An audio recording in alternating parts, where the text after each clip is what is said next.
Can I have them now? They're all mine? They're all yours. Okay, thank you.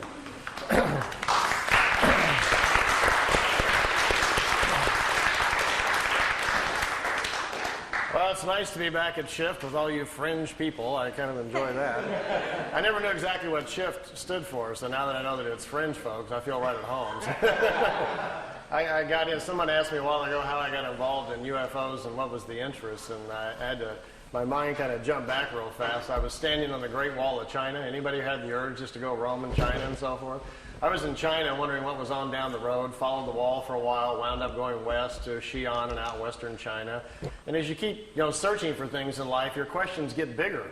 You go out there like to solve a few things like, who am I, how do I fit into the scheme of all this, and then you find out that every time you cross a border, somebody's got a whole new set of answers, knows everything about it, and thinks that they have all the answers. So you cross another border and almost have to start all over again. So there was the journey out through China into Tibet and down to Japan and over into Egypt and so forth. And after running through a few countries, I had heard that there was a gentleman in Switzerland who apparently was having contacts and conversations, if you will, with someone from another planet. And I thought, oh, here's some good stuff. Let's go check that one out. So I saw the pictures, these beautiful, clear daytime pictures of these craft that were supposed to be from another planet. And it occurred to me, if someone was really visiting us from another planet and they were human and we could speak to them, imagine what we could learn from these guys. So I set off to go to Switzerland. Got there, and there was a farmer that lived there named Edward Albert Meier. Most people called him Billy. Turns out he got the nickname Billy because he likes, like a lot of people in Europe, they like to watch our Western movies.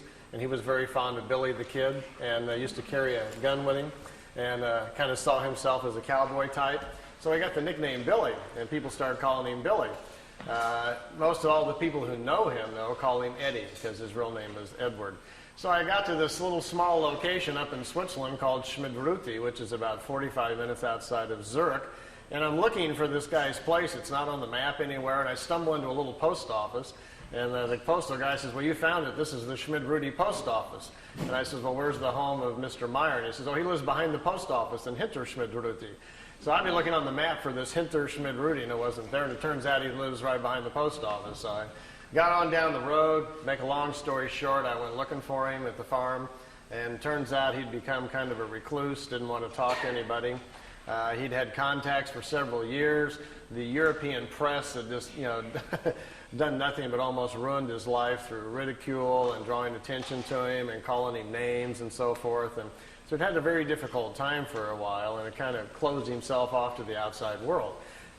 He had pulled about 15 people around him to kind of help him with his information. They'd been drawn to come to live with him. So they were all there, and I had a little chat with them, and they were all very angry and upset. How dare I come to the farmhouse, blah, blah, blah. And I said, well, I wrote you a letter. He says, what is your name? I said, my name is Winters, Randolph Winters. Oh, we've been waiting for you. We have some things to talk to you about. He says, okay, let's talk. Turns out that they were interested in me and wanted me to know if I could stay for a while, which I did. And I stayed there for 3 weeks. And I painted the barn. I went out and worked with the cows and did fencing, and had an accident on a tractor where the tractor fell over. We had great fun as the tractor tumbled down the hill and misses and flew over my hills. Had some exciting times for 3 weeks. I found out we had a secret underground pyramid they had built underneath the building over there, a very large full-frame copper pyramid that you could go down into the chamber, crawl up inside of, and sit down on the thing, and I tell you, you go off planet right there. This thing has an accelerator on top of it that sends your mind off into different places. When I was young, my mother taught me a little bit how the mind works and how you get outside of your body anyway, so I did my usual thing that I do. But inside that pyramid, which had been built for Billy by these extraterrestrials, they told him how to build it. It really accelerates your meditation and your thoughts and your individual spiritual powers. So there's a lot of very unusual things going on there. But I didn't get to speak to Billy. He was walking around behind bushes and behind trees, kind of looking at me and watching me, but wouldn't come over and talk to me. So I was told, just leave him alone. When he's ready to talk to you, he will. He doesn't talk to visitors anymore. This was in '86. The last visitor he talked to was like in '84. He really wanted to be left alone, so I left him alone. I stayed there the whole 3 weeks, went back home to Los Angeles, had to go back to work. Got home, a week later the phone rang. It was the farm back in Switzerland. Billy likes you. It's okay to come back. that great, like I just, got to run right back on Monday or something. So I had to wait a few months, and then I got more and more intrigued. They kept calling me, and so forth. And while I was there, they had given me this stack of notes to read. It turns out the pictures that I had seen, which I'll show you some of them in a few moments, these beautiful, clear pictures of these craft from another world, that was just kind of the end of the situation. As it turns out, Billy was brought to this planet. His spirit was put into the other side, the ring around the planet on purpose. He'd come here thousands of years ago, they said. And they pull him into life occasionally. They understand how the other side works and how to pull spirits into body when they want to. Later on, I'll explain it a little bit to you if we have time or if that's something you're interested in. And it turns out that Billy's meetings or contacts had actually started when he was about 5 years old. He started getting these telepathic things and then visions. The voices got stronger and stronger, and when he was 7, the voice told him to walk out into the forest where he lives, the countryside in Switzerland, that someone was coming to meet him. He went out into the countryside to the designated area where he was supposed to go, and he says a pear-shaped object, not a round disc or a wedge or anything like that. It looked like a big pear. Remember, this is a 7-year-old boy reporting what he's seen. To him, it looked like small at the top and came down and came out at the bottom like a pear shape.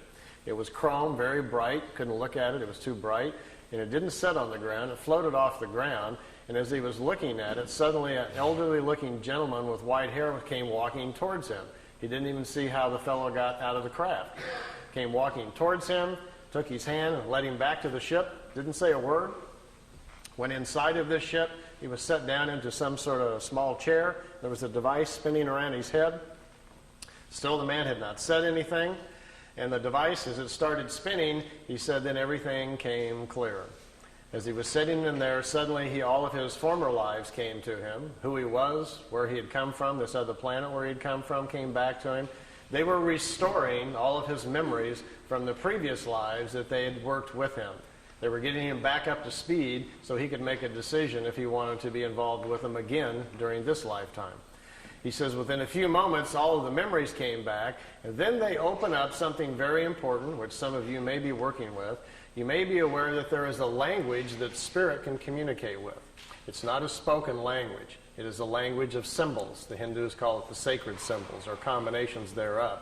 These are images that you portray in your mind's eye during meditation that open up doorways for you into other areas of thought. It also allows you to make connections with older life forms, your higher self.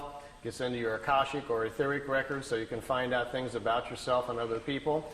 But this is a language that exists in everybody. It's kind of like part of your operating system, but you've never used it. You don't know the files on your hard drive, so you never bother to go looking for it. Well, if they open that up, like they did young Eddie inside the craft that day, and you have full faculty of that language, imagine the things you could go exploring tonight after this meeting if you understood that language. You'd be very excited to get into a meditative state and use your new language to communicate suddenly with other life forms, people on other worlds. You can even communicate with people on the other side if they choose to answer back. So you can do a lot of things and find out a lot of information. And most important,